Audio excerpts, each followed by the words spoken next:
We've all been there before, holding it together perfectly on the outside, hitting every deadline and answering every text, while a storm of overthinking and pressure rages on the inside. It's exhausting to perform wellness when you feel like you're actually in a survival loop. But what if the very things you think are holding you back, your limitations, your anxiety, those cracked foundations, are actually the blueprint for your greatest strength? Today, we're looking at how to stop just moving through your life and start actually living in it.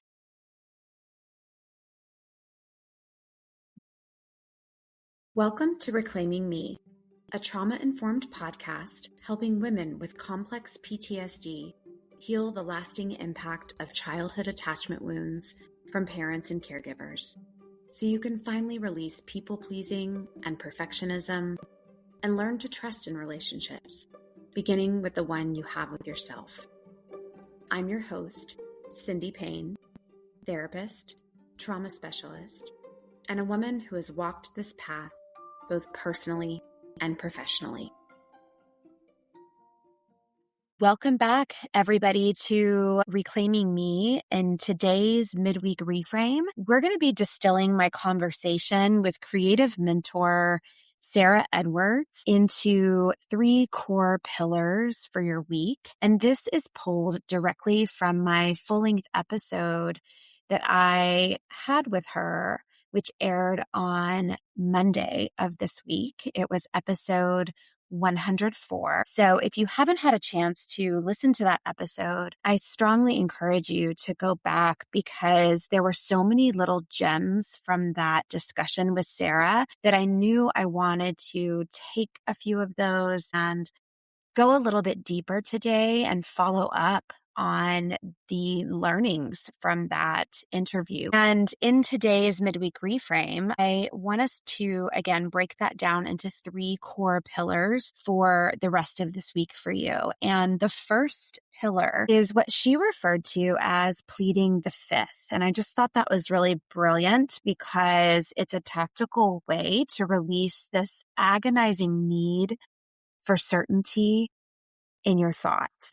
The second pillar that we're going to be digging into is the demolition phase. So shifting your perspective to see falling apart as a necessary step in rebuilding. And finally, microdosing success. Why small, mundane wins are the secret to rewiring a taxed nervous system for safety. So let's just jump right in to today's midweek reframe. And again, if you listened to that episode on this past Monday, you heard Sarah share something which I felt was so relatable. And she talked about how she spent her early career on Wall Street at just 19 years old. She had gotten rejected to every college she applied to. But yet somehow she found her way to New York City, working on Wall Street at 19 years old. So she was a prodigy, really. She describes that time as having a cracked foundation, though. And she was working around the clock just to feel, quote, average. And I really appreciated her honesty and her vulnerability in sharing this story because when we are in survival mode, we often will use high achievement as a shield of protection.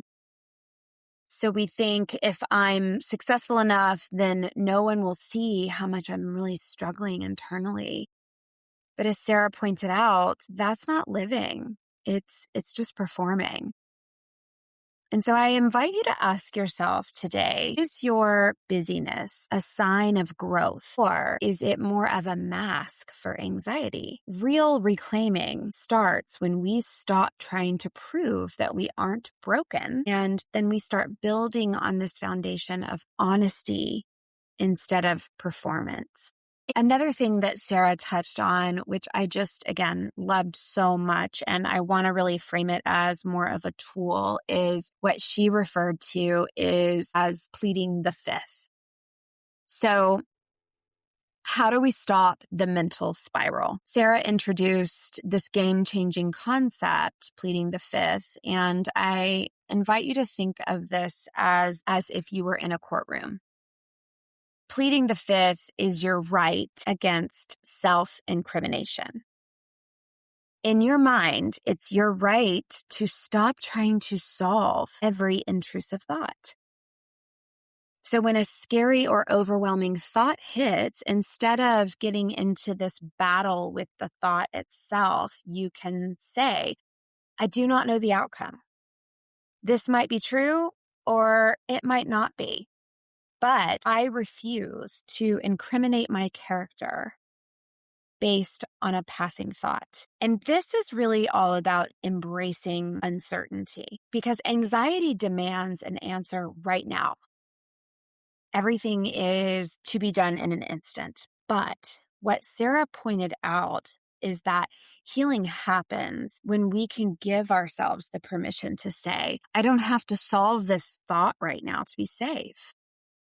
By pleading the fifth, you collapse the power of the worry cycle and you give your nervous system a chance to just breathe, which is what it's really asking for at the root. And so that is something that I'm going to be taking away and using with my own clients is this idea of, again, pleading the fifth. Because people that I know and love dearly that have struggled with intrusive thoughts, clients or not, have really all had one thing in common. And it's this shock that they feel with some of their intrusive thoughts. And we go straight into judgment zone to try to defend or make a case against why that's not true. And the turmoil that comes with trying to convince our own minds of that can be absolutely detrimental and just downright exhausting. Another little gem from my conversation with Sarah on Monday's full-length episode was where she talked about rebuilding from the studs. She gave a beautiful definition of burnout. She said, burnout is a byproduct of not doing enough of what you love. And I have to say, there are rare moments when people will share things on the podcast or in conversation with me that just leave me really, I guess, at a loss for words. And this was one of them because what we have learned traditionally, I think, about burnout is that we're just doing and doing and doing until our body, our nervous system says no more. And it is a result of not completing the stress cycle, but I had never heard somebody frame burnout as the lack of doing something that we love. And that made so much sense to me because I think that oftentimes the only thing that I have found that can really truly heal my burnout is getting back in touch with that creative, playful side that I just can't seem to access in any other way. And for me, that does not come in binge watching Netflix or getting a facial. And so to go back to my previous episodes on self-care, perhaps self-care needs to include what we love. That is truly how we care for ourselves, to find the thing that really sparks joy and then do more of that. When Sarah hit her breaking point, her life was stripped to the studs. She had to move back home and she had to relearn how to be a child, how to play, how to create, and how to exist without a deadline. She took her biggest fear, which were knives, and this was a big trigger for her OCD, and she reclaimed them by designing a line of glass cutting boards. I mean, if that isn't just reclaiming something, then I don't know what is. So if you feel like your life is a construction zone right now, messy, loud, unfinished, remember that you have to clear the closet before you can organize it. It's this demolition phase, and demolition phase is not a failure. And it's really, truly the only way to make room for a life that you actually enjoy living. So I just thought that was beautiful to talk about stripping it down to the studs and then rebuilding from there. Because again, oftentimes, if you have had complex PTSD, or a life with an OCD battle, what we know to be true is that childhood can get cut really short for us. And so you have to learn how to do those things again in a safe environment. And so as you head into the rest of your week, I would invite you to remember these 3 things. Number 1, release the verdict. See if you can use pleading the fifth to stop the internal trial. You don't need all the answers today. Number 2, trust the mess. Falling apart is often just the first step of building something stronger. And finally, microdose success. So what this means to me is don't try to fix your whole life at once. Cook one intentional meal. Buy the fresh flowers. Prove to your body that it is safe to be present in the mundane moments. Your limitations aren't bugs in the system. Your limitations are the vehicle for your purpose. And you aren't becoming someone new. You are indeed reclaiming the person that you've always been. So thank you from the bottom of my heart for joining me for this brief reframe this week. I hope that it gives you the permission you need to take the pressure off just a slight bit today. And I invite you to join me back next week for another full-length episode. Take great care. Thank you for spending this time with me today. I hope you leave feeling a little lighter, a little more grounded, and a little closer to trusting yourself and your inner experience. If this episode resonated with you, please follow or subscribe so future conversations can meet you when they're needed. And if someone came to mind while you were listening, consider sharing this episode with them. That's one of the ways this work reaches the people who need it the most.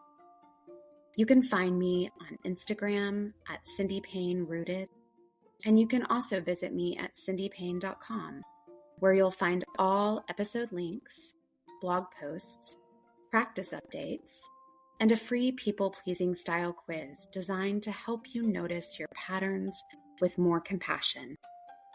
And remember, every small step towards healing, self-trust, and presence matters. You are worthy of this journey. Thanks, everyone.